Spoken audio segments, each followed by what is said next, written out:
Assalamualaikum warahmatullahi wabarakatuh. Sugeng pepanggihan malih wonten Widya Basa soal pembahasan UP PPG Bahasa Jawa.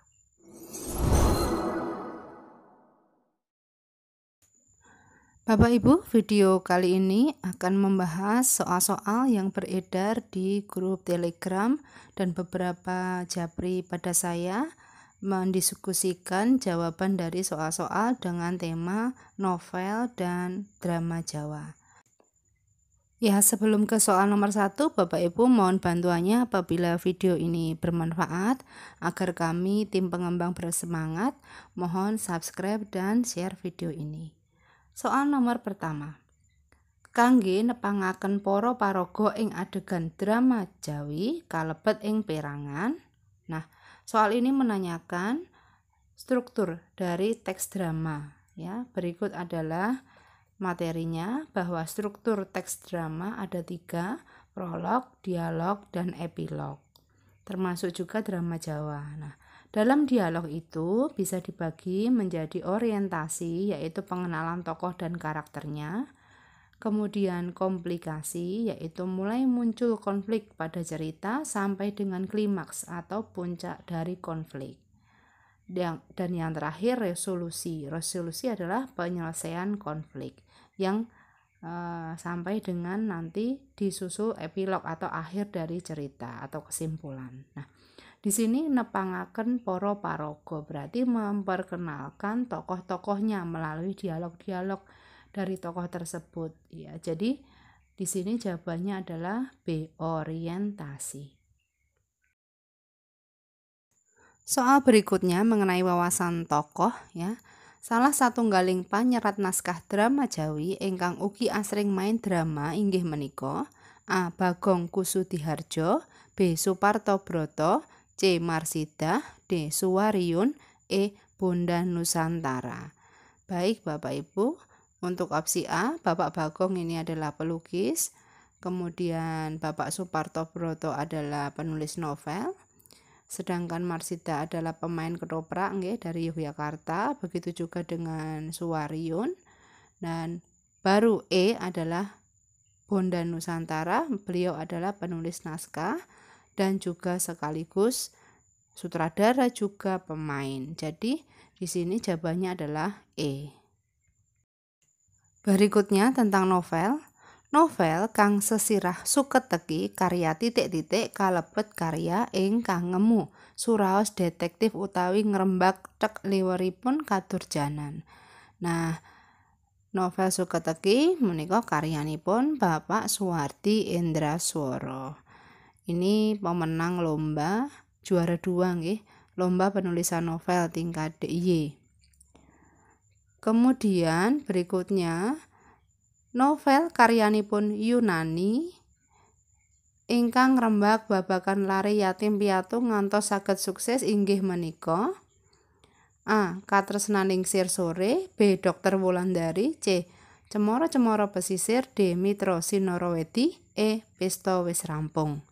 Nah, tokoh yang latar belakangnya yatim piatu, hidup di panti asuhan, tetapi punya karakter yang tekun, semangat berjuang untuk menggapai cita-citanya. Ini adalah novel yang berjudul B. Dokter Wulandari.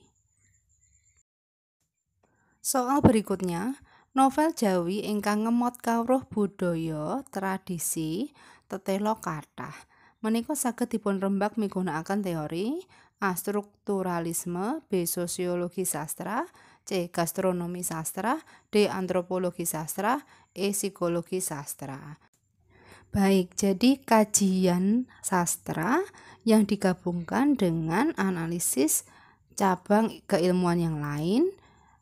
Di sini ada kata kunci kawruh atau ilmu budaya. Jadi ilmu budaya adalah antropologi, sehingga jawabannya adalah D. Antropologi sastra, yaitu mengkaji sebuah karya sastra ditinjau dari sudut pandang budaya dan tradisinya. Soal berikutnya masih tentang kajian sastra. Wawasan zoologi sastra langkung prayogi kangge ngrembak novel utawi cerita sambung ingkang sesirih. A. Emprit abuntut bedhug, B. Tunggak-tunggak jati, C. Wong wadon dinarsih, D. Sih katresnan jati, E. Mendung kasaput angin. Ya, zoo itu adalah tentang hewan atau binatang. Ya, kajian ini bisa kita gunakan untuk sastra yang atau judul novel, judul cerita yang mengambil tema binatang. Sudah jelas nggih? Manuk emprit. A. Soal berikutnya, cerita cekak ing ngandhap menika kalebet nggondo, religi mistik. A. Pitik, B. Radikal, C. Dalan, D. Sengkuni, E. Kakus. Ya, Bapak Ibu, untuk menjawab soal ini kita harus pernah baca atau paling tidak tahu sinopsisnya nggih. Jadi di sini ada cerita cekak yang berjudul Dalan atau judul lengkapnya Dalan Entut nggih, yang masuk dalam antologi cerkaknya Bapak Suwardi Indraswara yang bukunya berjudul Sentir. Nanti Bapak Ibu bisa maos atau baca sinopsisnya di Google. Jawabannya adalah C. Soal berikutnya, mulangaken cerita cekak ingkang gayut kalian gastronomi sastra saged ginakaken model pamulangan. Nah, Bapak Ibu mengajarkan materi cerita cekak, tapi yang berkaitan dengan gastronomi sastra. Nah, gastronomi sastra itu apa? Sastra tentang makanan. Nah, jadi kita mengajarkan cerkak yang bertema tentang makanan. Lah, terus tepatnya menggunakan model pembelajaran yang mana? Apakah game learning, contextual learning, quantum learning, joyful learning, atau outbound learning? Nah, istilah-istilah ini artinya apa Bapak Ibu? Saged dipirsani dalam slide berikut. Jadi game based learning itu adalah pembelajaran yang menggunakan game yang dirancang khusus agar bisa mencapai tujuan pembelajaran itu. Misalnya ada aplikasi-aplikasi kuisis ataukah apa yang di model game ya, itu masuknya ke game based learning. Kalau contextual learning itu belajar yang mengkaitkan antara materi dan kenyataan yang dihadapi siswa. Jadi misalnya dalam cerita cerkak itu makanannya diceritakan begini, aturan makan begini, nah kehidupan siswa bagaimana pada kenyataannya, makanan siswa yang dimakan setiap hari bagaimana, masyarakatnya bagaimana, begitu. Quantum learning itu belajar dengan peta konsep dan teknik memori.